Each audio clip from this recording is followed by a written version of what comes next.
पति पत्नी के लिए शिक्षा प्रदत्त कहानी। दोस्तों, जब नई नई शादी होती है तो पति पत्नी में प्यार बहुत ज़्यादा होता है। समय के साथ प्यार कम होते जाता है और फिर एक दौर ऐसा आता है जब एक दूसरे के साथ बातचीत भी नहीं करते। ऐसा बिना कारण नहीं होता, इसके पीछे जो छोटे छोटे कारण जिम्मेदार होते हैं उसके बारे में कोई ज़्यादा सोचता नहीं। आज की कहानी आपको इन कारणों से अवगत कराएगी और सोचने पर मजबूर कर देगी, इसलिए इस कहानी को पूरी ज़रूर पढ़िएगा।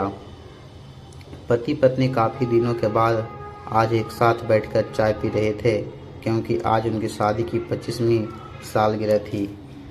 पहले की तरह वह अब साथ में समय बिताते नहीं थे, ज़्यादा साथ में एक दूसरे के पास बैठते नहीं थे। पता नहीं किन कारणों से उन दोनों के बीच की दूरियां बढ़ती जा रही थी।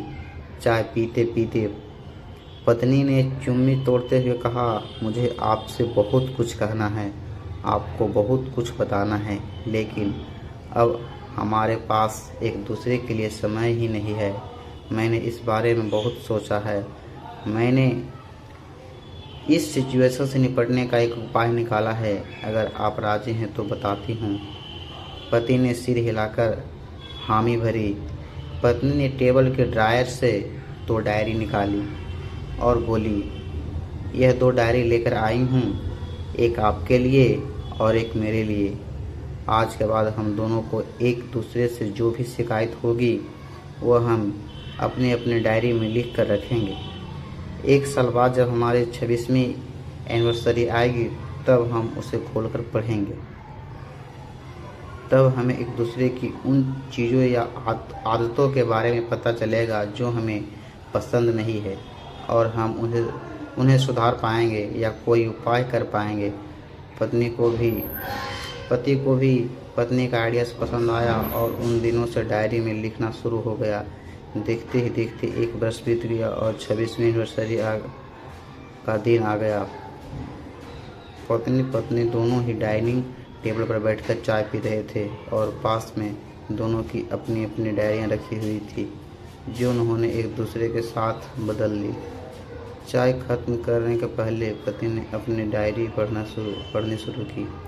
उस डायरी में काफ़ी सारी शिकायतें थी, जैसे कि आज होटल में ले जाने के लिए वादा किया था लेकिन फिर भी नहीं ले गए। आज मेरे मायके से मेहमान आए थे, उसके साथ पति ने अच्छे से बात नहीं की। कितनों दिनों बाद आज मेरे लिए साड़ी लेकर आई, लेकिन पुरानी डिजाइन की। आज मेरे सीरियल देखने के समय पति ने चैनल बदल कर न्यूज लगा दी। आज गीला तौलिया सोफे पर छोड़ दिया। ऐसी कई सारी शिकायतें थी। डायरी को पढ़ते पढ़ते पति की आंखों में आंसू आ गए। पत्नी को काफ़ी अफसोस हुआ। वो अपने पत्नी से बोला, मुझे इन गलतियों के बारे में एहसास ही नहीं था, लेकिन अब मैं तुमसे वादा करता हूँ कि ऐसी गलती मैं अब फिर नहीं दोहराऊंगा। अब पत्नी ने पति की डायरी खोली। पत्नी ने डायरी के कई सारे पन्ने पलटे, लेकिन वह पूरी तरह खाली थी। कहीं पर भी एक शब्द नहीं लिखा था। पत्नी बोली, आपके तो डायरी में कुछ लिखा ही नहीं। पति बोला, आखिरी पन्ना देखो, मैंने उसी पर लिखा है। उस पन्ने पर लिखा था, तुमने मेरे लिए और मेरे परिवार के लिए इतने सालों में जो त्यागा है और हम सबको जितना प्यार दिया, उसके आगे मैं तुम्हारे खिलाफ इस डायरी में कुछ नहीं लिख सकता, और इससे भी ज़रूरी मुझे कभी तुम मेरे कोई कमी देखने की इच्छा नहीं हुई कि ऐसा नहीं कि तुम में कोई कमी है, लेकिन तुम्हारे प्यार, समर्पण और त्याग के आगे तुम्हारी कोई भी कमी बहुत छोटी है। मेरी अनगिनत गलतियों को नज़रअंदाज करके तुमने इस कठिन जीवन में मेरे लिए साए की तरह साथ दिया और हमेशा मेरे साथ खड़ी रही। तुम ही बताओ, कोई भी अपने ही साए में दोष निकाले तो कैसे निकाले। अब पत्नी की आंखें नम थी। पत्नी ने पति के हाथ से अपनी शिकायत की डायरी ले ली और उसे जला दी।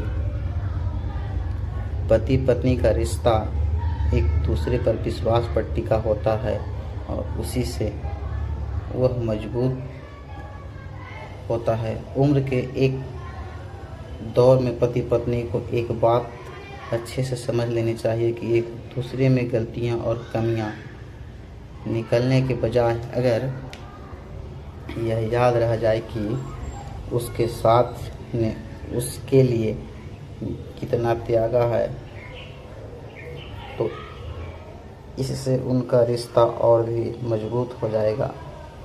दोस्तों, छोटी सी इस कहानी को लिखने के पीछे मेरा प्रयास इन दिनों पति पत्नी में बढ़ती जा रही है दूरियां को कम कर हो सके, और ख़ासकर गलत फहमियों की वजह से आप या सिर्फ बात ना करने की वजह से बढ़ती जा रही दूरियां को आराम से शांति से बैठकर बात करके कम किया जा सकता है या ख़त्म किया जा सकता है। दोस्तों, यह कहानी आपको कैसी लगी कमेंट करके ज़रूर बताएंगे। धन्यवाद।